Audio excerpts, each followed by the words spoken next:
বরানগর বাজার সংলগ্ন প্রামাণিক ঘাট রোডের এই তারকখোলা মন্দিরটি ৯০-এর দশকে তৈরি হয়।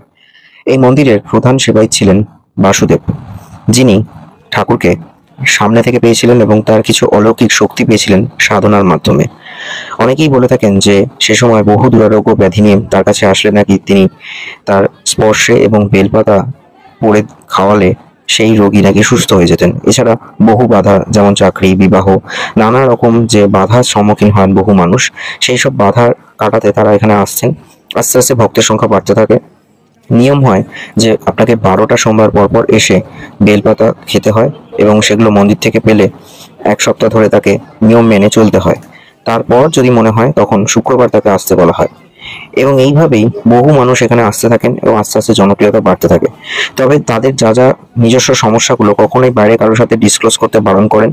যেরকম নিয়ম আছে সেই নিয়মে চলতে হয় এবং বলা হয়ে থাকে নাকি ১২টা সোমবার করার পর ঠাকুরের সাথে, অর্থাৎ বাবা বাসুদেবের সাথে নাকি সরাসরি কথা বলা যায়। এখনো এই বিশ্বাসটা এখনো রয়েছে যে তিনি নাকি আসেন এবং দেখা দেন। এই হচ্ছে হিসেব। তো বাসুদেব বাবার জন্মদিন হচ্ছে জন্মাষ্টমীর দিন। সেই দিন নাকি বহু মানুষ দূর দূরান্ত থেকে আসেন এবং তারা সকাল থেকে এসে লাইন দিয়ে বসে থাকেন যে ওই বেলপাতাটি রাখলে সারা বছর তার কাছে রাখা যেতে পারে।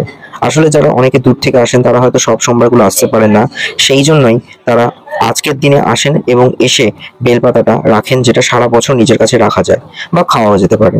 তো এই জলপোড়া এবং বেলপাতার জন্য শুনলাম ভোর ৩টে থেকে এখানে লাইন পড়েছে, যে বেলপাতা দেওয়া শুরু হবে বিকেল ৫টার পর থেকে।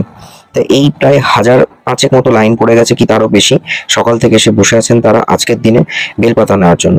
আরেকটা লাইন পড়েছে যেটা প্রামাণিক ঘাট রোড অর্থাৎ গঙ্গার ঘাটের দিকে গেছে, সেটা হচ্ছে ভোগ প্রসাদের লাইন।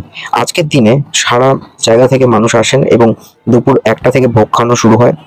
জন্মদিন উপলক্ষে তারা এখানে ভোগ পান। এছাড়া একটা কুপনও দেওয়া হয় ২৫ টাকার বিনিময়ে। তো এবারে জন্মাষ্টমীর দিন আমি ওখানে গিয়ে যা বুঝলাম যে এই বাবা তারকনাথের মন্দিরে বিশাল বড় করে জন্মাষ্টমী পালিত হয় এবং তার সাথে সবাই পুজো দিতে আসেন।